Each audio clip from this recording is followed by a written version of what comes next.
Miami is a city unlike any other. The streets, neighborhoods, and public spaces are alive with a vibrant mix of languages, traditions, and stories.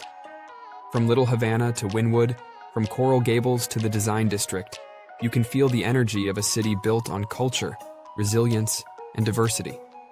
And nowhere is that energy more visible and more meaningful than in Miami's cultural festivals. One of the most tangible benefits of cultural festivals is their impact on local businesses and artists. Festivals provide a platform for small business owners, artisans, and performers to showcase their talents to a wider audience. In a city like Miami, where entrepreneurship is central to our economy, these events are an incubator for creativity and economic growth. Cultural festivals also serve as a gateway to civic engagement.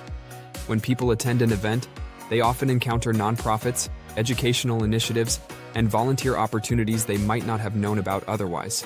For lawyers and business leaders, these gatherings offer insight into the needs and aspirations of the communities we serve. They remind us that our work is intertwined with the lives of everyday people, and that contributing to the well-being of our city strengthens both our profession and our civic bonds. Miami's strength lies in its diversity, and cultural festivals are a living testament to that. They celebrate our heritage, foster connections, and encourage participation in civic life. They provide economic opportunities, teach important lessons, and inspire pride in our neighborhoods. Cultural festivals are more than celebrations. They are the threads that weave our social fabric together. And in a city as dynamic and diverse as Miami, those threads are essential. In the end, festivals remind us of who we are, where we come from, and the power of coming together. They are a reflection of our shared humanity, and a reminder that community thrives when we celebrate it.